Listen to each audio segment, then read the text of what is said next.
Hey everybody, it's Pastor Brandon. We're going to look at Proverbs 31, verses 28 through 31.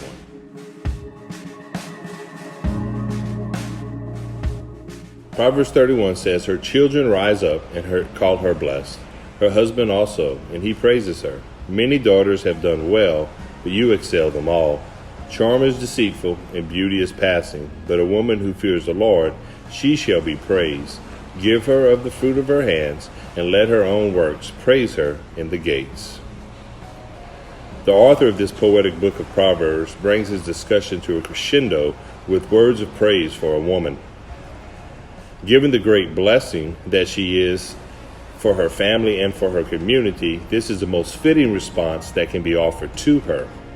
In verses 28 through 29, it indicates that this praise comes from her children and from her husband.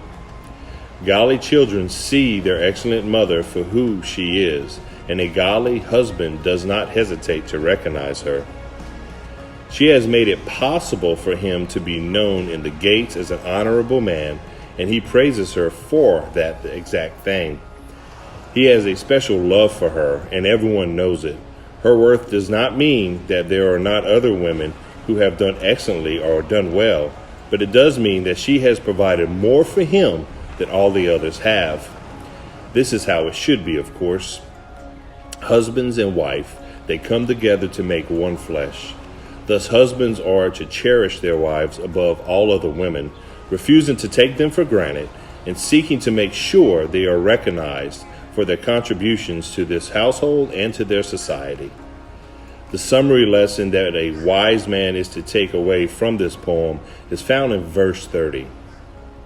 It says, "Charm is deceitful and beauty is vain, but a woman who fears the Lord is to be praised." Spiritual loveliness in a wife is a trait for which the wise man searches above all else, and the wise woman seeks a husband who prizes the fact that she fears God above all other qualities. This is not to tear down the physical beauty and attraction, for Scripture also praises these things as gifts from God, particularly in the Songs of Solomon. However, it is to put physical beauty in its proper place. If a woman's heart is not dedicated to the Lord, her physical beauty is of no enduring value to the husband. We conclude today by noting that in offering praise to his wife, the godly husband honors God. Let us who are husbands cherish and praise our godly wives, that we might honor God.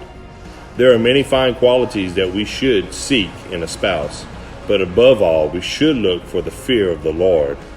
When a husband and a wife both fear God, Christ is the center of their relationship, and their marriage takes on a greater purpose, a purpose for the glory of God. So if you are seeking to be married, pray that the Lord will bring you a spouse who fears him. If you are married, pray that your spouse would grow in the fear of the Lord. Always seeking a godly husband or a godly wife is the key to success for marriage. Having Christ in the center will ensure that your marriage will go a long ways. I hope you were blessed by this message today, and I hope that you have a great and wonderful rest of your week. And just remember one thing: go for God.